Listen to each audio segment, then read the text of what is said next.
Que paso, worldwide metalheads? This is Jaime and Fuego for Heavy Metal Television, and I'm so stoked because we are getting to speak with, for the network, one of my favorite guitarists of all time, a fellow Virgo rocker, man. This is Jeff Loomis. You know him probably most from Nevermore, but he is currently tearing the world to shreds with Arch Enemy, and pleasure to have you with me, man. Thank you very much. Thanks for having me, man. Damn right, dude. Appreciate it. Yeah, so it's ironic because almost 10 years ago, I was at this very venue, the Marquee Theater, watching you and Arch Enemy play. This was right after Godless Endeavor had come out, and yeah, I've been a fan for a while, man, like I said. So you know, I knew I recognized this place. I just can't believe that it's been that long, and this time kind of really flies. So that's cool, though. Yeah, but I mean, so being label mates, you guys were probably obviously acquainted long before that, I'd imagine, right? Yes, yeah. When I first initially got asked to be an Arch Enemy back in November, it was kind of a no-brainer for me to say yes, because I've known Michael for a very long time, almost 16 years now. Fellow virtuoso. Well, he's an amazing player, you know, and I think we've just always stayed in touch over the years, and it was, you know, easy for me to say yes, because he's a fantastic person and an excellent guitar player, and I'm a big fan of Arch Enemy, so I'm really, really happy to be here. Nice. Awesome. So, you know, joining a band as opposed to really leading the proceedings yourself, man.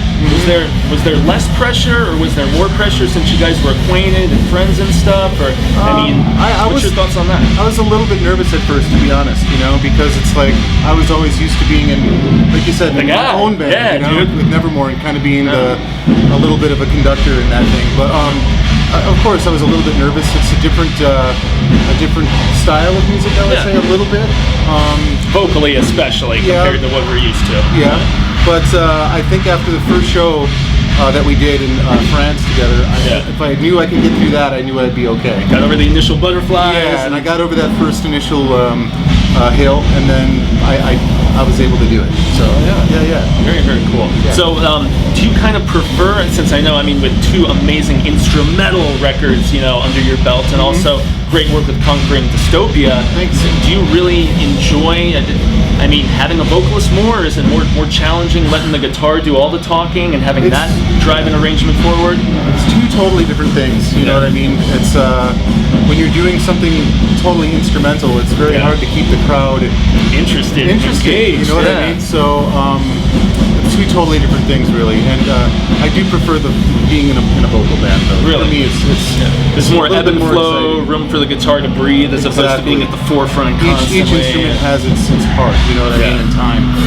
I do enjoy the instrumental thing as well, too, but, you know, for me, I don't know, I like being where I'm at right now. Yeah, well, you're in a good place, man. And so I guess the real pressure perhaps might be, you know, there was whisperings initially of being involved in the creation of a new record. I was, you know, as a fan and a, you know, big respecter of both bands, obviously, you know, both Nevermore and your solo stuff and Arch Enemy. I was like, is he just going to be a touring player, or is he actually going to collaborate in the creative process? I mean, like, fully realize that as a supergroup now, especially bringing Alyssa on to sing vocals and stuff like that. Is that the plan, or is it still kind of a to be determined type thing? Or? Well, I mean, at first it was kind of one of those things where they wanted to see if I would actually fit into the band okay. Yeah. And, you know, it's not just learning the music and stuff like that, it's about getting along with everybody, too. On tour, right? So after the first initial, you know, run, they said yes. They really enjoyed having me in the band. And we all get along great. So the answer to your question is yes. I will be joining them. Excellent. With the songwriting process. It's very exciting, man. So very stoked. So I know that about 10 years ago, when like Gigantour and, you know, stuff like that, you were on there with Megadeth and whatnot. I'd say that was kind of a focal point for metal in general, as far as, I mean, Battle for Ozfest was on MTV, and there were so many different summer tours, from Sons of the Underground to Ozfest to, you know, the aforementioned Gigantour.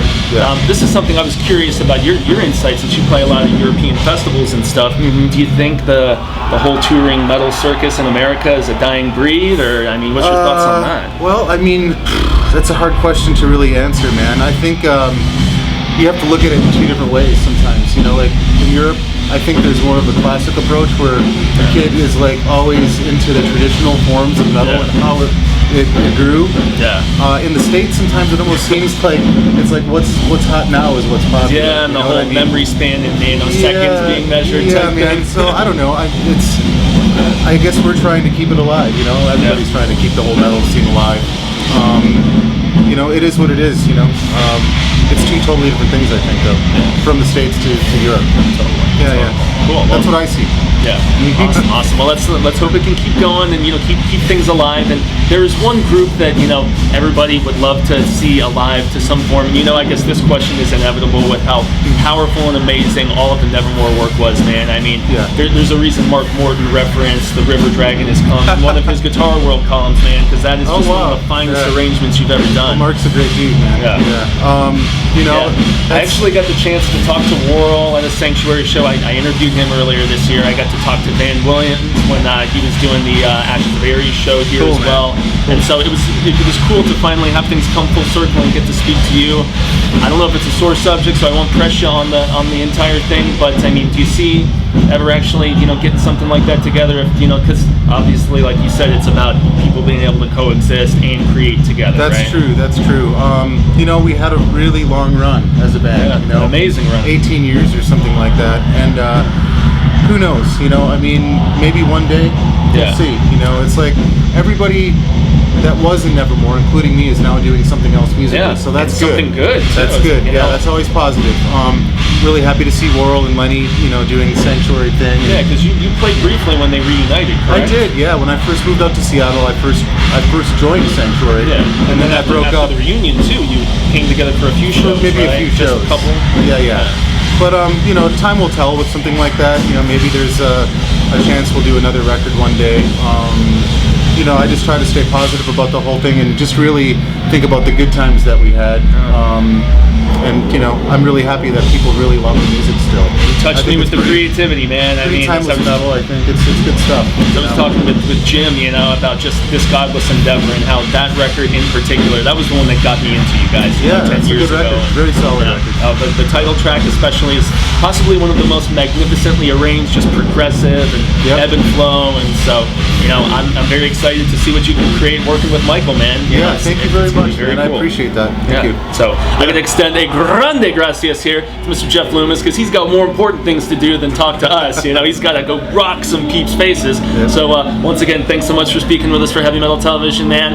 And we will see all of you metalheads next time. And until then, adios.